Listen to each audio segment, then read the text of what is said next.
Hi hello friends, నేను వారంలో ఒకరోజు ఊరు వెళ్తుంది సరదాగా తిరగటానికి అయితే కాదు ఫ్రెండ్.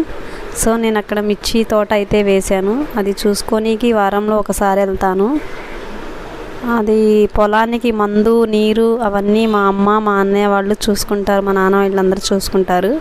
సో వారంలో ఒక రోజు వెళ్ళేసి నేను కూలీ వాళ్ళకి లెక్కలు అవి అన్నీ చూసుకోవాలి కాబట్టి వారంకి ఒకసారి వెళ్ళి వస్తాను ఫ్రెండ్స్. చాలామంది అనుకుంటున్నారు నేను సరదాగా అలా అలా ఎంజాయ్ చేస్తున్నాను అని చెప్పేసి. ఎంజాయ్ చేయటానికి కాదు ఫ్రెండ్స్. సో అక్కడ మిర్చి వేసాను, ఒక 4 ఎకరాలు. ఆ మిర్చి తోట చూసుకోనికి వారంలో ఒకరోజు సండే టైం చూసుకొని వెళ్తుంటాను ఫ్రెండ్స్. చూడండి, ఈరోజు మనకి వచ్చేసి మన పొలంలో మిరకాయలు కూడా కోస్తున్నారు. సో చూడండి, కోత కోయటం లేట్ అయిపోయేసరికి చూడండి అంతా రాలిపోయినాయి. చెట్టు కాయలన్నీ కింద రాలిపోయి ఎలా పడి ఉన్నాయో చూడండి, మొత్తం ఎండిపోయి.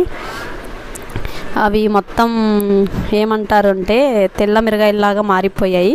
సో మనకు అవి వచ్చేసి విడిగా వేరి పక్కన పెడుతున్నారు కుప్పలేసేసి, లేట్ అవ్వటం వలన. సో మనకి కూలీ వాళ్ళు దొరకటం చాలా కష్టంగా ఉంటుంది.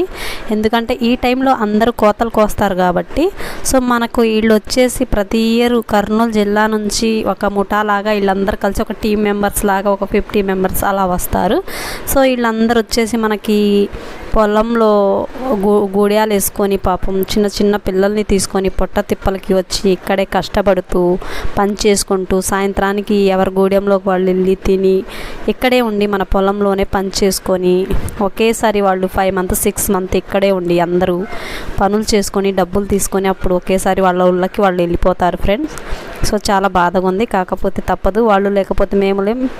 చూడండి ఫ్రెండ్స్, రైతు అనేదే ఒక చాలా గొప్ప వరం. చాలామంది చెప్పుకుంటారు చీప్గా రైతు రైతు అని చెప్పి. సో నాకైతే రైతు అంటేనే చాలా ఇష్టం, ఎందుకంటే మా నాన్న ఒక రైతు కాబట్టి. సో నేను నా బోటిక్ అనేది నా డ్రీమ్ అంతే.